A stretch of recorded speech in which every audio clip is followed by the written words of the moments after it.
So now, how can we apply the historical method to the Gospels? First, let's talk about problems in the New Testament that disqualify it as a trustworthy historical document. Claiming the New Testament to be a reliable historical document leads to confusion about the truth.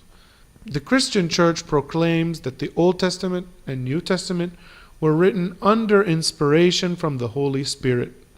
So Christians are supposed to look the other way concerning omniscient, anonymous authors and other problems in the New Testament, yet must continue to accept the New Testament as a reliable historical document.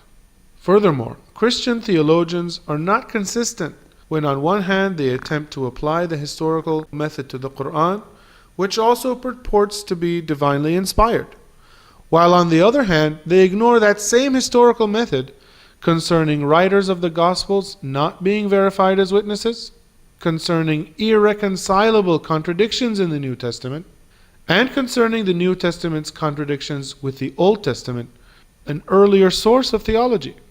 The New Testament's internal contradictions disqualify it as a trustworthy historical document. Christian theology claims the New Testament to be divinely inspired, yet the New Testament contradicts itself beyond any possibility of reconciliation, even as a non-inspired document.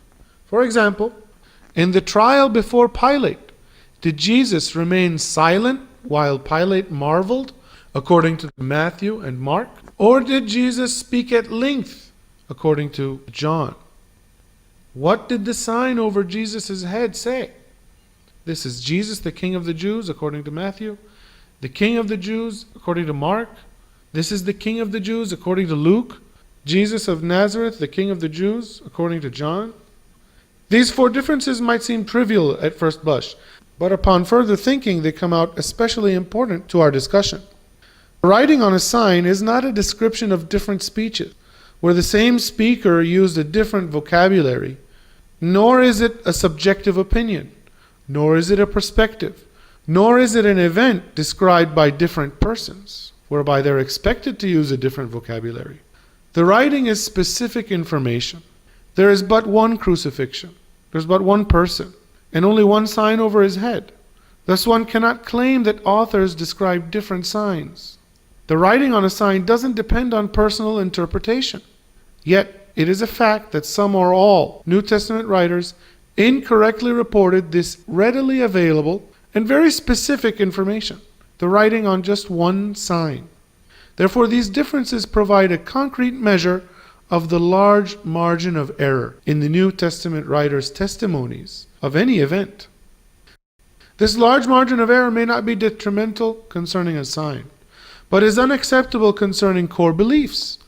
Having a large margin of error in texts, which the church later interpolates to deduce its theology by using metaphors and allegories, when even these differing texts do not allow such deductions. During our research in the New Testament for this series of videos, we remained open for a parallel to the ideal journalistic integrity, but only found omniscient, anonymous writers, as if the New Testament was just a novel. As a contrast, in Islamic hadiths, which are sayings of the Prophet, we frequently see the expression, the narrator doubted. Shakkar rawi. Then the variant wordings follow, stated by the narrator himself.